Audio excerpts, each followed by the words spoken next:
నమస్కారం, truth news కి స్వాగతం. హెడ్లైన్ చూద్దాం.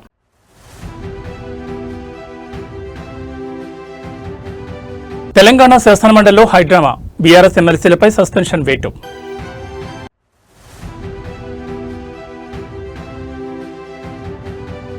వట్టినాగులపల్లి భూములపై మంత్రి పొంగులేటి కన్నం, కేటీఆర్ సంచలన ఆరోపణలు.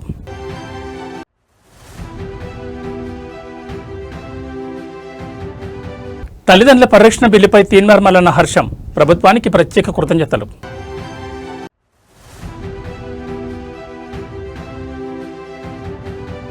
ఏపీలో ప్రైవేట్ బస్సులపై రవాణా శాఖ ఉక్కుపాదం, ఓవర్లోడ్, వాణిజ్య సరుకుల రవాణాపై నిఘా. ఇక డీటెయిల్స్ చూస్తే మంత్రి పొంగులేటి శ్రీనివాసరెడ్డిపై బీఆర్ఎస్ వర్కింగ్ ప్రెసిడెంట్ కేటీఆర్ మరోసారి సంచలన ఆరోపణ చేశారు. రంగారెడ్డి జిల్లా వట్టినాగులపల్లిలోని 1400 కోట్ల విలువ చేసే భూమిపై పొంగులేటి కన్నుపడిందని, ఆ భూ యజమానుల ఇంటికి వెళ్లి మంత్రి కుమారుడు హర్ష బెదిరించారని ఆరోపించారు. వట్టినాగులపల్లిలో పొంగులేటి కుమారుడు కబ్జాకు యత్నించారనే ఆరోపణలు ఉన్న భూమిని ఇవాళ బీఆర్ఎస్ ఎమ్మెల్యేలతో కలిసి కేటీఆర్ పరిశీలించారు. ఈ సందర్భంగా భూ యజమానులతో కలిసి మీడియాతో మాట్లాడిన కేటీఆర్, ఈ భూమిని తన సొంతం చేసుకునేందుకు మంత్రి స్వయంగా బెదిరించడంతో పాటు అధికారుల ద్వారా బెదిరింపులకు పాల్పడ్డారని ఆరోపించారు.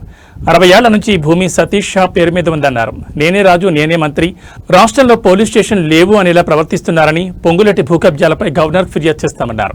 త్వరలో మరిన్ని కుంభకోణాలు బయటపెడతామని తెలిపారు. మా రాజ్యం మా ఇష్టం వచ్చినట్టు చేస్తామని, ఎవరి భూములైనా లాక్కుంటాం, మాట వినకపోతే బెదిరిస్తామనే విధంగా గోండా రాజ్యం నడుస్తుందన్నారు. వట్టినాగులపల్లి భూమి బాధితులు సతీష్, పల్లవికి సంపూర్ణంగా అండగా ఉంటామని భరోసా ఇచ్చారు.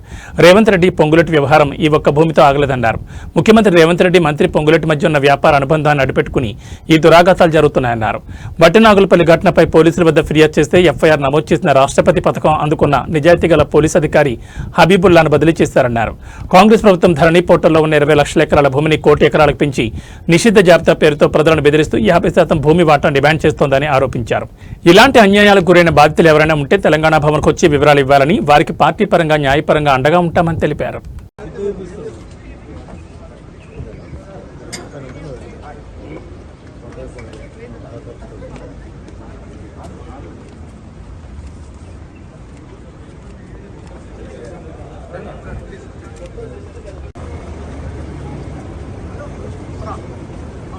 శంషాబాద్ మండలంలో ఒక ఉదాహరణ చెప్తాను నేను మీకు. నవాబుల కాలం నుంచి వాళ్ళ దగ్గర 500 ఎకరాలు జాగుండే, అమ్ముకుంటూ పోతే ఇప్పుడు మిగిలింది 250 ఎకరాలు.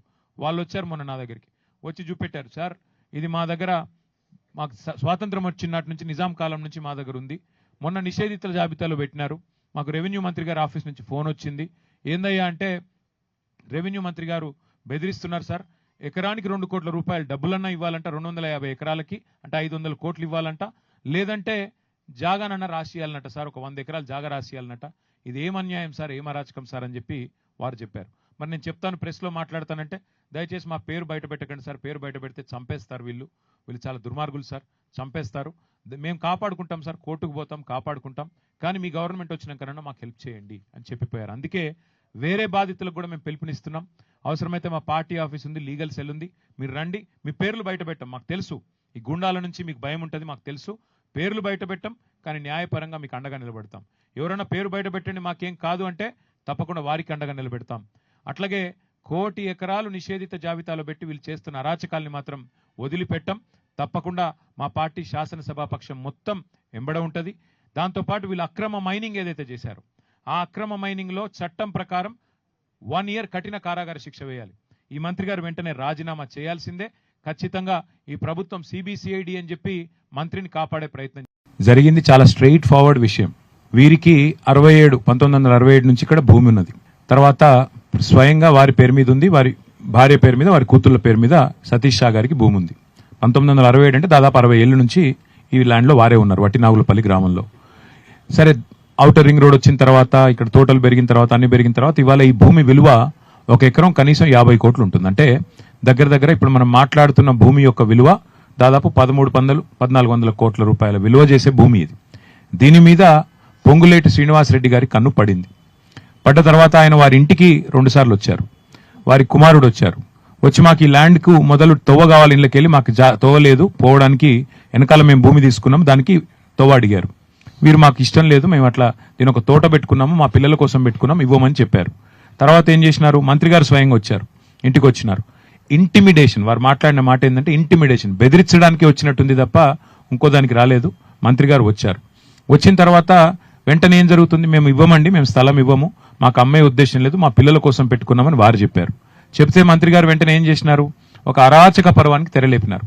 ఆయన డిపార్ట్మెంట్లోని ఏడీ సర్వే అనేవాడిని అడ్డం పెట్టుకుని శ్రీనివాసులు అనే వ్యక్తిని అన్అఫీషియల్గా బెదిరించారు. ముందు ఏమని, మీ ల్యాండ్ ఇక ఉన్నది లేనట్టు లేనిది ఉన్నట్టు, ఇందాక వారు చూపెట్టిన ఫోటో అదే, ఔటర్ రింగ్ రోడ్లోనే మీ ల్యాండ్ కొంత పోయింది, తర్వాత కొంత లేనిది పక్క సర్వే నెంబర్కి నూకి అటు చేసి ఇటు చేసి మొత్తానికి ఇచ్చేతందుకు బెదిరించేతందుకు వాళ్ళు ల్యాండ్ ఇచ్చి తీరాల్సిందే అని చెప్పి పరోక్షంగా బెదిరింపులు అధికార యంత్రాంగం ద్వారా చేసే ప్రయత్నం చేశారు. ఆ శ్రీనివాసులు అనే వ్యక్తి తర్వాత డిస్ప్రపోర్షనేట్ అసెట్స్ కేసులో దొరికాడు, 100 కోట్ల రూపాయలతో సహా దొరికిన వ్యక్తి ఆయన. అలాంటి ఒక అక్రమార్కుని అడ్డం పెట్టి మంత్రి గారు వీళ్ళ 27 ఎకరాల భూమిని గుంజుకునే ప్రయత్నం చేసినారు. వినలేదు. వినకపోతే ఏం చేసినారు, గూండాలు దాదాపుగా 5-6 జేసీబీలు, నంబర్ ప్లేట్లు లేని జేసీబీలు వచ్చి వీళ్ళు ఇక్కడ కట్టుకున్న గోశాల కూలగొట్టారు. భయభ్రాంతులకు గురి చేసి ఇక్కడ పనిచేసే సిబ్బందిని అందరినీ ఉరికిచ్చినారు. వారు మొత్తం కాంపౌండ్ వాళ్ళు కూలగొట్టారు. అరాచకం. కూలగొడితే సతీష్ షా గారికి, పల్లవి షా గారికి ఫోన్ వస్తే వాళ్ళు పరిగెత్తుకుని వచ్చినారు. పరిగెత్తుకుని వస్తే వాళ్ళకి చెప్పిన మాట వచ్చి దాడి చేసిన గూండాలు ఇక్కడనే మేము. తెలంగాణ శాసనమండలి వద్ద ఉద్రిక్త వాతావరణం చోటు చేసుకుంది. ప్రతిపక్ష బీఆర్ఎస్ పార్టీ సభ్యులు ప్రభుత్వంపై విరుచుకుపడ్డారు. మంత్రి పొంగులేటి శ్రీనివాసరెడ్డి లక్ష్యంగా ఎమ్మెల్సీలు భారీ నిరసన చేపట్టారు. మంత్రి తక్షణమే తన పదవికి రాజీనామా చేయాలని డిమాండ్ చేస్తూ ఆందోళన దిగారు. మండలి భవనం వద్ద మంత్రి పొంగులేటి శ్రీనివాసరెడ్డికి వ్యతిరేకంగా నినాదాలు చేస్తూ ప్లకార్డులు ప్రదర్శించారు.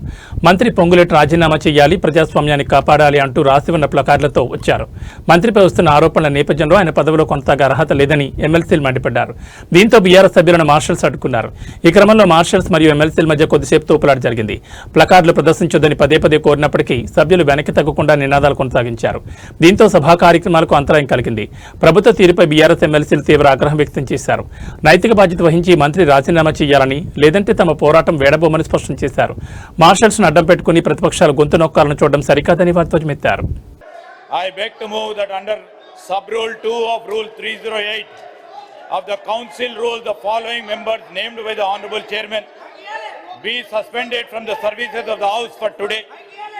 Sri Madhusudanachari Sirikonda, Sri Takkalepelli Ravindra Rao, Sri Deshapati Srinivas, Sri L. Ramna, Sri Vanteri Yadav Reddy Garu, Sri Sunkari Raj Garu, Sri Naveen Kumar Reddy Garu, Sri Tata Madhusudan Garu, Srimati S. Vani Devi Garu, Sri Pochampalli Srinivas Reddy Garu, Sri M. Koti Reddy Garni.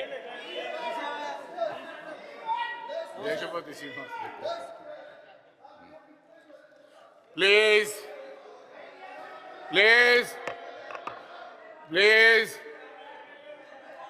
Motion moved. The question is that under sub-rule 2 of Rule 308 of the Council of Rules, that members named by the chairman be suspended from the services of the House for today. Those who are for the motion, please say aye. Those who are against, please say no. Ayes have it. The motion is carried and members named by the chairman are suspended from the services of the House for today. Telangana ప్రభుత్వం ప్రతిష్టాత్మకంగా ముందుకు తెచ్చిన తల్లిదండ్రుల పరిరక్షణ బిల్లుపై MLC Teenmar Mallanna సానుకూలంగా స్పందించారు. వృద్ధాప్యంలో ఉన్న తల్లిదండ్రులను గౌరవంగా చూసుకోవడం, వారి సంరక్షణ బాధ్యతను సంతానం స్వీకరించేలా చట్టబద్ధమైన రక్షణ కల్పించడంపై ఆయన హర్షం వ్యక్తం చేశారు. తల్లిదండ్రుల పట్ల పిల్లల బాధ్యతను గుర్తు చేస్తూ ఇంతటి గొప్ప బిల్లును తీసుకొచ్చినందుకు తీన్మార్ మల్లన్న ప్రభుత్వానికి ప్రత్యేక కృతజ్ఞతలు తెలిపారు.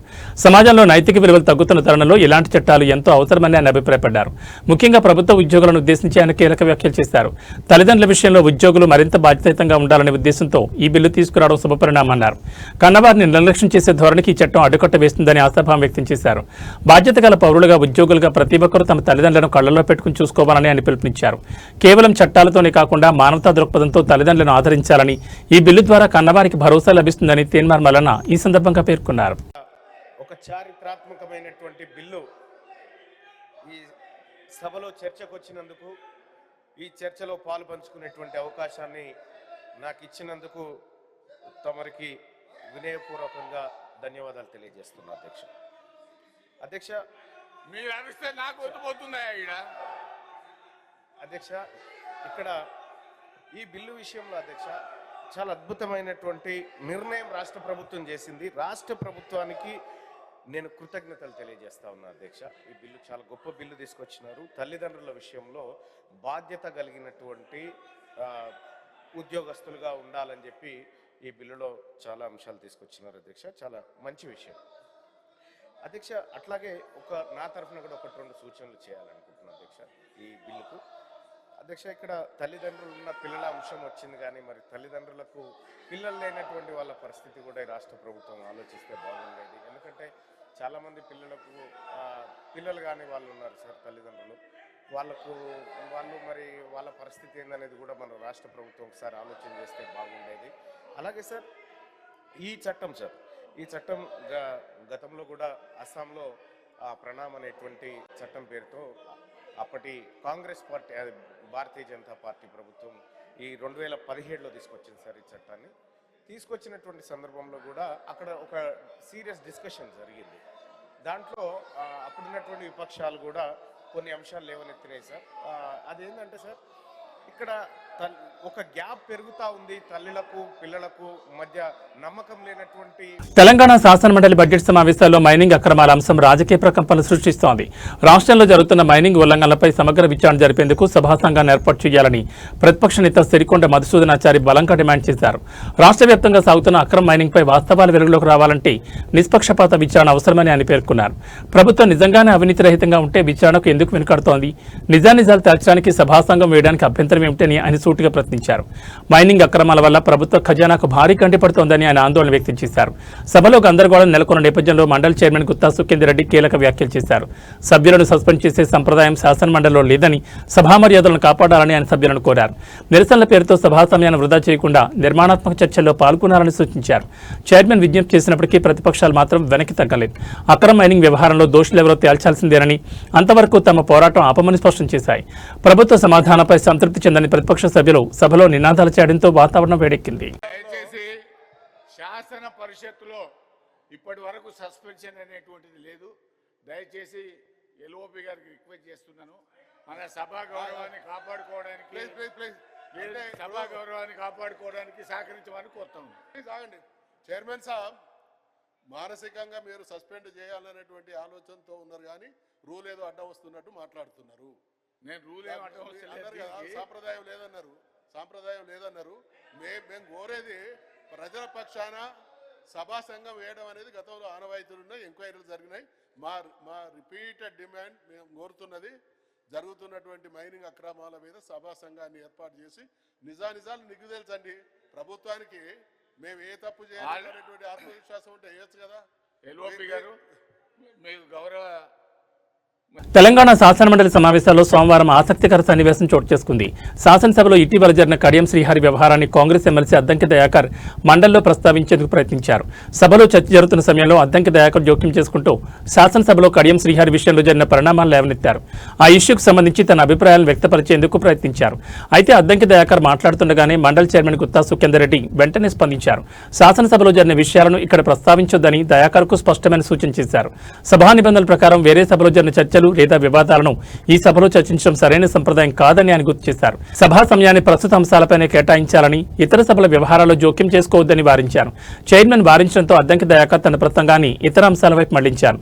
వేర్వేరు సభల గౌరవాన్ని, నిబంధనలను కాపాడాల్సిన బాధ్యత సభ్యులందరిపై ఉందని ఈ సందర్భంగా చైర్మన్ పునరుద్ఘాటించారు. ఇక్కడ చర్చ పెద్ద ఎత్తున జరగాల్సిన అవసరం ఉంది అధ్యక్ష.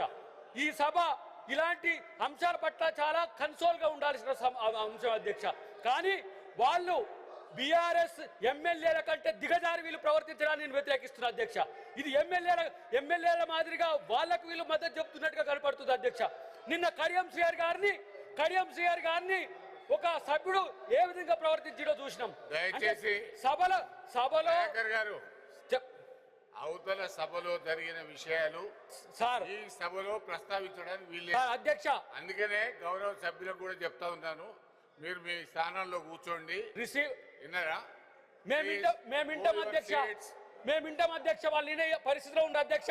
ఆ సభలో జరిగిందని తీసుకొచ్చి ఇక్కడ పెట్టుతున్నారు అధ్యక్ష. ఆ సభలో వాళ్ళు సస్పెండ్ అయ్యి వాళ్ళు ఇష్టారీతిగా ప్రవర్తించడం వల్ల వాళ్ళు సస్పెండ్ అయ్యారు అధ్యక్ష. మరి వాళ్ళని చూసి వీళ్ళు సస్పెండ్ కావాలనుకుంటారో ఏమో తెలియదు, కానీ కానీ ఇలాంటి బిల్లుల పట్ల వీళ్ళు వ్యవహరిస్తున్న తీరు ఆక్షేపణీయంగా ఉంది అధ్యక్ష. సోషల్ మీడియా వేదికగా జరుగుతున్న అసత్య ప్రచారాలు, ద్వేషపూరిత సందేశాలకు అడ్డుకట్ట వేసేందుకు తెలంగాణలోని రేవంత్ రెడ్డి ప్రభుత్వం కఠిన నిర్ణయం తీసుకుంది. ఇందులో భాగంగా అసెంబ్లీలో ప్రవేశపెట్టిన సరికొత్త హేట్ స్పీచ్ బిల్లు ఇప్పుడు రాజకీయ ప్రకంపనలు సృష్టిస్తోంది. ఈ బిల్లులో నిబంధనల ప్రకారం కేవలం ద్వేషపూరిత సందేశాలను సృష్టించడమే కాకుండా వాటిని ఇతరులకు వాట్సాప్ లేదా ఇతర సామాజిక మాధ్యమాల్లో ఫార్వర్డ్ చేసిన కఠిన చర్యలు తీసుకునే అవకాశం ఉంది. సమాజంలో అశాంతిని రేకెత్తించే సందేశాలను షేర్ చేసే వారిపై కూడా కేసులు నమోదు చేస్తామని ప్రభుత్వం స్పష్టం చేస్తోంది. ప్రభుత్వ నిర్ణయంపై సిపిఐ ఎమ్మెల్యే కోనంనేని సాంబశివరావు అసెంబ్లీలో తీవ్ర అభ్యంతరం వ్యక్తం చేశారు. ఇదేం పద్ధతి? తెలియక ఫార్వర్డ్ చేసే సామాన్యులను కూడా నేరస్తులుగా మారుస్తారని ఆయన ప్రభుత్వాన్ని నిలదీశారు. ఈ బిల్లు భావ ప్రకటన స్వేచ్ఛను హరించేలా ఉందని, దీనిపై పునరాలోచించాలని డిమాండ్ చేశారు. తప్పుడు ప్రచారాలను అడ్డుకోవాలి గానీ పౌరుల వ్యక్తిగత స్వేచ్ఛను ఇబ్బందులకు నెట్టకూడదని ఆయన హితవు పలికారు. అయితే మత విద్వేషాలు, కుల వివక్ష మరియు వ్యక్తిగత దోషాలను అరికట్టేందుకే ఈ బిల్లును తెచ్చామని ప్రభుత్వం వాదిస్తోంది. టెక్నాలజీని అడ్డం పెట్టుకుని శాంతి భద్రతలకు విఘాతం కలిగించే వారిని వదిలిపెట్టే ప్రసక్తి లేదని స్పష్టం చేసింది. ఒకటి, దీనిలో రెండో పాయింట్లో ఒక సెక్షన్లో సమాచార మార్పిడి, సపోజ్ నాకు వాట్సాప్కి ఏదైనా వచ్చిందనుకోండి, దాన్ని నేను ఫార్వర్డ్ చేస్తే ఇమీడియట్గా కేసు అవుతుంది. తప్పుదే, తప్పంటే ఇది ఏం నిర్వచనం చేస్తాం, ఏ తప్పని చెప్తాం. ఏది అందులో బూతులు తిడితేనో మతాన్నో అది ఇప్పుడైనా పెట్టవచ్చు, మనం అది ఇప్పుడైనా పెట్టుకోవచ్చు. దానికోసం ప్రత్యేకంగా చట్టం అవసరం లేదు అధ్యక్ష.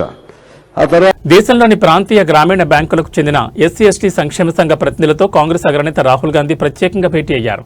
ఈ సందర్భంగా బ్యాంకుల్లో బహుజన వర్గాలు జరుగుతున్న అన్యాయంపై ఆయన తీవ్ర ఆందోళన వ్యక్తం చేశారు.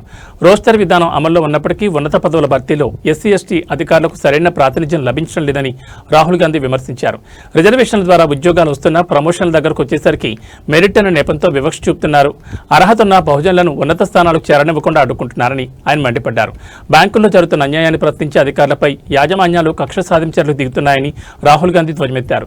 ప్రశ్నించిన వారిని ఇబ్బందులు గురిచేస్తూ మారుమూల ప్రాంతాలకు బదిలీ చేస్తున్నారని ప్రతినిధులు ఫిర్యాదు చేయగా ఆయన దీనిపై స్పందించారు. ఉన్నత స్థానాలకు ఎదగడం బహుజన వర్గాలకు అసాధ్యంగా మారడం ప్రజాస్వామ్యానికి విఘాతం. ఈ అన్యాయానికి వ్యతిరేకంగా మేం పోరాడతాం. ప్రతి వర్గానికి వ్యవస్థలో సమాన భాగస్వామ్యం కల్పించే వరకు విస్తరించమని రాహుల్ గాంధీ ఈ సందర్భంగా హామీ ఇచ్చారు. ఈ భేటీలో వివిధ రాష్ట్రాల గ్రామీణ బ్యాంకుల ఎస్సీ ఎస్టీ సంఘాల నాయకులు పాల్గొని తమ సమస్యలు వివరించారు. I am the representative of All Gramin Bank SC Employees Welfare Association. Sir, we represent more than the 22,000 employees across the 28 RRBs and from this India, from country. How many total people working in these RRBs? So more than the 98,000 employees are there. And what percentage are Dalit? It's in 22%, sir. By reservation? Reservations. Sir, यहाँ पे हमारा बहुत सारे मुद्दा है sir.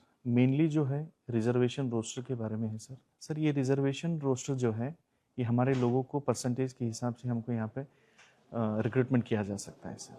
जैसे कि 15% for the SC, 7.5% for the STs and for OBC 27%. First goes to general category, second general category, third general category, fourth अगर राइज होती है वैकेंसी तो fourth vacancy goes to OBC, then 5 and 6 general, 7th vacancy comes to SC. ये roster है. अगर roster maintain नहीं होगा तो कई बार क्या होगा, जो रोस्टर पे नंबर पड़ना था SC का या ST का वो भी जनरल को चली जाती है. सर यहाँ पे रिजर्वेशन रोस्टर जो है सर यहाँ पे प्रॉपर तरीके से यहाँ पे मेंटेन नहीं हो रहा है सर. तो फिर 22% कैसे आ गए? तो एंट्री लेवल पे आएंगे. अच्छा, ये रोस्टर एंट्री लेवल का नहीं है. एंट्री के बाद जो पूरा आगे प्रमोशन का भी पूरा सिस्टम है वो सब रोस्टर से है. वंस वैकेंसी एक बार निकली शुरू में तो रोस्टर के हिसाब से उनको उतनी परसेंट मिल गई. लेकिन अब जो आगे की जो फिल की जा रही है या जो प्रमोशंस हो रही है, अगर रोस्टर मेंटेन नहीं है तो प्रमोशन में आपका नंबर आएगा ही नहीं. बैंक के किस लेवल पे होता है? सर मैनेजमेंट लेवल सीनियर, मतलब CEOs एंड जनरल मैनेजर्स. तो आपको क्या लगता है अगर आपका चेयरमैन SC होता तो भी ये होता या नहीं होता? नहीं होता सर. कोई ऐसा कोई एक्सपीरियंस है किसी का? नहीं सर ऐसा कोई नहीं. चैनल बनते ही नहीं बनते ना, कभी नहीं बना. चेयरमैन GM तक नहीं गया sir. There are two type of roster. Previously we used to maintain the vacancy based roster. Now we are maintaining the post based roster. Sir यहाँ पे वैकेंसी बेस्ड मतलब आज जो वैकेंसी निकलता है अगले साल वो निकल सकता है या उससे भी कम हो सकता है. लेकिन आज ये पोस्ट बेस्ड जो रोस्टर है ये फिक्स्ड है सर. इतना देना है तो इनको ही देना है। यहाँ पे ज़्यादातर आरआरबीज में ये फॉलो नहीं कर रहे हैं सर। अगर ऐसी बंदा अगर उनका डेथ हो गया और रेजिग्नेशन हो गया और रिटायरमेंट हो गया, उससे एक वैकेंसी होता है सर, और वो वैकेंसी है ना बैकलॉग वैकेंसी वो सेपरेट कॉल फॉर्म करके फिलअप करना है, वो तो नहीं करते हैं सर। वो वैकेंसी ఏపీలో రోడ్డు ప్రమాదాల నివారణ ధ్యేయంగా రవాణా శాఖ తనిఖీలను ముమ్మరం చేసింది. నిబంధనలకు విరుద్ధంగా ఓవర్లోడ్తో నడుపుతున్న ప్రైవేట్ బస్సులపై కఠిన చర్యలు తీసుకోవాలని రవాణా శాఖ మంత్రి మండిపల్లి రాంప్రసాద్ రెడ్డి అధికారులను ఆదేశించారు.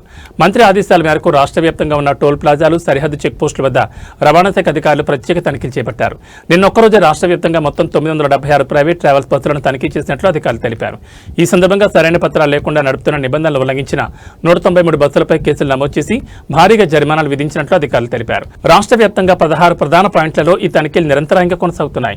ఈ సందర్భంగా మంత్రి మండిపల్లి రాంప్రసాద్ రెడ్డి మాట్లాడుతూ ప్రయాణికుల భద్రత విషయంలో ప్రభుత్వం రాజీ పడే ప్రసక్తే లేదని స్పష్టం చేశారు. కొంతమంది బస్సు యజమానులు ఇష్టానుసారంగా వాణిజ్య సరుకులను తరలిస్తూ అధిక లోటుతో బస్సులు నడుపుతున్నారని చెప్పారు. భద్రతా నియమాలను ఉల్లంఘించే వారిపై కఠిన చర్యలు తీసుకుంటామని హెచ్చరించారు. ప్రతి ఒక్కరూ విధిగా నిబంధనలు పాటించాలని చెప్పారు. ప్రయాణికుల క్షేమమే తమ ప్రభుత్వం మొదటి ప్రాధాన్యత అని మంత్రి పేర్కొన్నారు.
జరిగిల్లా దాని గురించి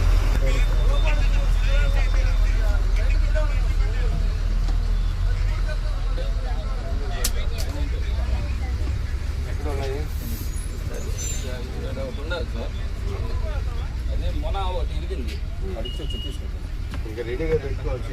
పెడతా రవి సార్ పెడతా.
శ్రీకాకుళం జిల్లా సంతబొమ్మాళి మండలంలోని మూలపేట పోర్ట్ సందర్శన నేపథ్యంలో సోమవారం జిల్లాలో హైడ్రామా నెలకొంది. వైఎస్ఆర్ కాంగ్రెస్ పార్టీ పిలుపు మేరకు మాజీ మంత్రి ధర్మాన ప్రసాదరావు ఆధ్వర్యంలో భారీ ర్యాలీగా బయలుదేరిన నేతలను పోలీసులు అడుగడుగున అడ్డుకున్నారు. మూలపేట పోర్ట్ పరిసరాలకు ఎవరిని వెళ్లనీయకుండా పోలీసులు భారీగా మోహరించారు. రహదారికి అడ్డంగా లారీలను పెట్టి రాకపోకలను పూర్తిగా నిలిపివేశారు. ఎక్కడికక్కడ పోలీసు బలగాలను మోహరించి తనిఖీలు చేపట్టారు. పోలీసుల ఆంక్షలను ధిక్కరిస్తూ మాజీ మంత్రి ధర్మాన ప్రసాదరావు తన అనుచరులు పార్టీ కార్యకర్తలతో కలిసి భారీ కాన్వాయ్తో మూలపేట వైపు బయలుదేరారు. గత ప్రభుత్వ హయాంలో చేపట్టిన విశాఖపట్నం పోర్టు మండల ప్రస్తుత పరిస్థితిని పరిశీలించేందుకు తాము వెళ్తున్నామని ఆయన స్పష్టం చేశారు. అయితే శాంతి భద్రతల దృష్ట్యా సందర్శనకు అనుమతి లేదని పోలీసులు వారిని దారిలోనే నిలిపివేశారు. పోలీసుల చర్యపై వైసీపీ నేతలు తీవ్ర ఆగ్రహం వ్యక్తం చేశారు. ప్రజాస్వామ్యంలో పర్యటనలను అడ్డుకోవడం సరికాదని ముళ్లకంచెలు వేసి భయభ్రాంతులు గురి చేస్తున్నారని ధ్వజమెత్తారు. పోలీసుల తీరుకు నిరసనగా రోడ్డుపైనే బైఠాయించి నినాదాలు చేయడంతో ఉద్రిక్త వాతావరణం ఏర్పడింది.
ఇంకొకసారి ఏం పాయింట్ అవుట్ కావాలి. ఇది ఇప్పుడు చాలా బాగా వచ్చింది. ఎన్ని కోర్లు మనకు లెక్క తెలిసిందే. ఇంకొక పాయింట్ స్టార్ట్ చేయండి, చరణి స్టార్ట్ చేయండి.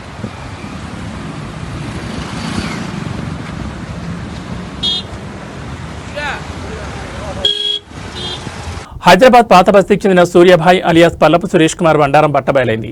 ఆదాయ పన్ను విశాఖ విచారణలో అసలు విషయం బయటపడింది. సూర్యభాయ్ ధరించే ఆభరణాలన్నీ రాగితో చేసి రోడియం పూత వేసినవని, వాటి విలువ కేవలం 3 లక్షలు మాత్రమేనని అధికారులు తెచ్చారు. ఒక్క ఆభరణానికి మాత్రమే వెండిపై బంగారు పూత పూసినట్లు గుర్తించారు. ధనవంతుడిగా కనిపించేందుకు సుమారు 32 రకాల నకిలీ ఆభరణాలను వాడినట్లు విచారణలో వెల్లడైంది. అంతేకాదు సొంత ఇల్లు లేక 20,000 కిరాయికి అద్దె ఇంట్లో సూర్యభాయ్ జీవనం సాగిస్తున్నాడు. గత 6 ఏళ్లుగా ఐటీ రిటర్న్స్ దాఖలు చేయకుండా కేవలం 2022-23లో 4.9 లక్షల ఆదాయం చూపారు. ప్రజల్లో గుర్తింపు, సినిమా అవకాశాలు పొందాలనే ఉద్దేశంతోనే ఇలా గోల్డ్ మ్యాన్ గా ప్రచారం చేసుకున్నానని విచారణలో వెల్లడించారు. కొండా విజయ్ కుమార్ అనే వ్యక్తిపై జరుగుతున్న ఐటీ విచారణలో భాగంగా వెలుగులోకి సూర్యభాయ్ భాగోతం తేటతెల్లమైంది. వచ్చారని వాళ్ళు ఏదో సూర్యాబాయిని తీసుకెళ్తే, సూర్యాబాయి దగ్గర గొలుసులు తీసుకెళ్తే అందులో గోల్డ్ తక్కువ ఉంది, మొత్తం అంతా ఫేక్ ఎక్కువ ఉంది, దాంట్లో ఆర్నమెంట్స్ కరెక్ట్ లేవు అని చెప్పి బాగా ట్రోల్స్ చేస్తున్నారు. సరే, ట్రోల్స్ చేసే వాళ్ళందరికీ ఒక మాట చెప్తా నేను. అరే, మీరు వచ్చి చూసారా? వచ్చి చూసిరా? మీరు చూడలే కదా? నీకు తెలుసా? తెలియదు, నీకేం తెలియదు. కానీ అందులో వాస్తవం ఏముందో అవాస్తవం ఏముందో ఏది తెలియదు. కానీ నువ్వు మాత్రం వీడియో వేసేస్తావు, ఫోటో వేసేసి నా గురించి చెప్తావు. నేను నా సొంత కష్టంతో పైకొచ్చిన, మీలాగా మీ అయ్యా మీ అమ్మ సంపాదించిన పైసలతో పైకి రాలే నేను. నన్ను మాట్లాడే స్థాయి ఉందా నీకు? నాతో మాట్లాడే స్థాయి లేనివాడు కూడా మెసేజ్ పెడుతున్నాడు. చెక్ చేసావురా? ఇది చెక్ చేసావా? నీకు తెలుసా దీని గురించి తెలుసా? పోనీ మా మధ్య ఏం డిస్కషన్ నచ్చిందో తెలుసా? ఏం ప్రూఫ్లు వెళ్ళినాయి, ఏం సంగతి తెలుసా? ఏది తెలియదు. నాకు పెద్ద ఫరక్ పడదు. నా దగ్గర ఏది నిజమో ఏది అబద్ధమో డిసైడ్ చేయడానికి మీరెవర్రా బాయ్? ఎవర్రా బాయ్ మీరు? సరే, అరే ఎంతమంది అయితే ఇప్పుడు నా మీద ఎలిగేషన్ చేస్తున్నారు కదా, మీరు అందరు రండ్రా చూద్దాం. రండి పెడతా నేను ఇగో ఈ చైన్ పెడతా, ఇది పెడతా, ఇవి పెడతా, రా చూద్దాం. ఏం తెలుసు రాబాయ్ మీకు? ఏం తెలియదు. ఎలిగేషన్స్ చేసేస్తుంటారు ఫ్రీగా. ఉచిత సలహాలు, ఉచిత మాటలు, ఉచిత కామెంట్లు. నీ ఇంటిని చూసుకో, నీ ఇంటిని నువ్వు చక్కగా చూసుకో, నీ భార్య పిల్లలను నువ్వు చక్కగా చూసుకో, నీ జాబ్ నువ్వు చక్కగా చూసుకో. అన్నిటికన్నా ముందు నీ పేరెంట్స్ చక్కగా చూసుకోరా భయ్.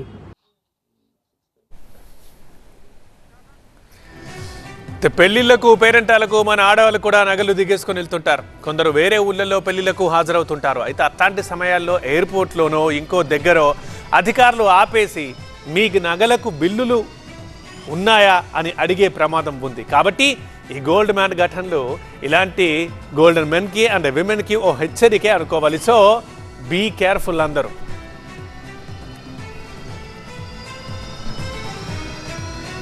రాష్ట్రంలో దారుణ ఘటన చోటు చేసుకుంది. స్నేహితురాలైన యువతిని ఇంటికి పిలిచి ఓ వ్యక్తి అతికిరాతంగా హత్య చేశాడు. ఈ ఘటన ఆంధ్రప్రదేశ్లో సంచలనంగా మారింది. విశాఖ పోలీసుల వివరాల ప్రకారం విజయనగరం జిల్లా రాజాం చెందిన చింతాడ రవీంద్ర నేవీలో టెక్నీషియన్గా పనిచేస్తున్నాడు. ప్రస్తుతం విశాఖలో నివాసముంటున్నాడు. ఇటీవల రవీంద్ర భార్య విజయనగరంలోని పుట్టింటికి వెళ్లారు. దీంతో ఇప్పటికే ఆయనకు పరిచయం ఉన్న విశాఖకు చెందిన మౌనిక అనే యువతిని ఆదివారం రాత్రి తన ఫ్లాట్కు పిలిపించుకున్నాడు. ఆ తర్వాత కాసేపటికి అత్యంత కిరాతకంగా నరికి చంపాడు. అనంతరం ఆమె బాడీ పార్ట్స్ను ముక్కలుగా చేసి ఫ్రిడ్జ్లో పెట్టాడు. అక్కడి నుంచి నేరుగా పోలీస్ స్టేషన్కి వెళ్లి లొంగిపోయాడు. కేసు నమోదు చేసుకున్న పోలీసులు దర్యాప్తు చేస్తున్నారు. పూర్తి వివరాలు తెలియాల్సి ఉంది. డబ్బుల విషయంలో ఇరువురి మధ్య గొడవ వచ్చిందని, ఆ కోపంలోనే కత్తితో మౌనికను చంపి ముక్కలుగా కోసి సగభాగాన్ని ఫ్రిడ్జ్లో ఉంచి మరో సగభాగం మూటకట్టి ఇంట్లో మూలకు పెట్టి రవీంద్ర పోలీస్ స్టేషన్లో లొంగిపోయాడని పోలీసుల ప్రాథమిక నిఘా నిర్ధారించారు.